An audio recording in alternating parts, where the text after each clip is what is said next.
بسم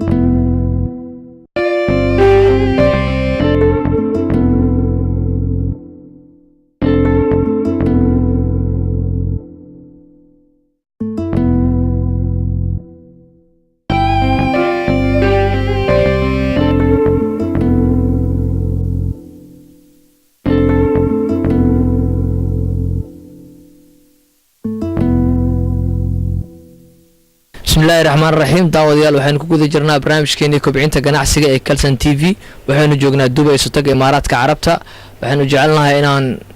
waxaan soo booqanay dukaanka cusub ee lagu magacaabo Noor Shop oo ku dhex yaala bartamaha deer Dubai gaar ahaan Al-Mithaliya adoo ku soo dhawaanay Kalsan TV السلام عليكم ورحمة الله وبركاته كالسن تي في aad ba u mahadsantihiin boqoshada aan soo booqateen magacayga wala waxa la yiraahdaa Faatma Axmed Jaamac waxaan halka ka furay dukaan cusub dukaakiin cusub oo ku yaala Mataalin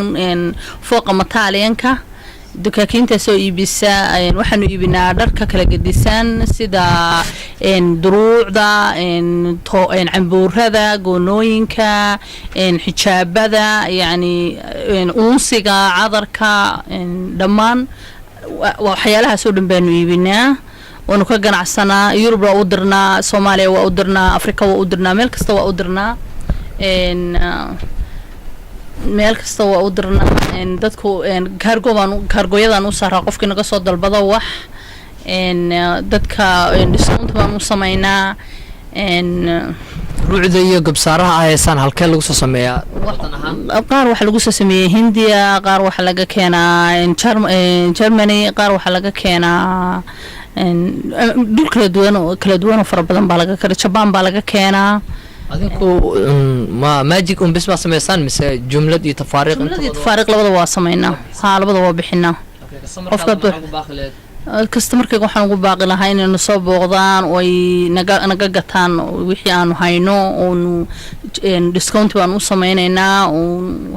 laakiin duruucda iyo gabsaarada waxay lahayn magacyo kala duwan oo waxba loogu yeeraa ma u sheegin laakiin dadka magacyo kala guddisan way leeyihiin digital 1 digital 2 and mango yani magacyo kala duwan oo nahay mu jira magacyo kala duwan way leeyihiin aad fara badan soo koobi karo yani magacyadooda ma sha Allah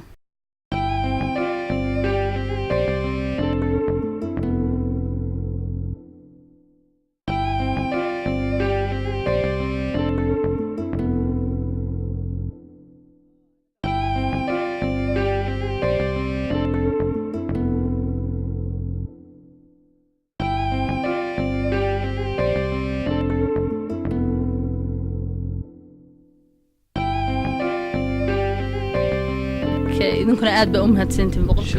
shukran boqoshada aan soo booqateen idinkoo mahadsanaaday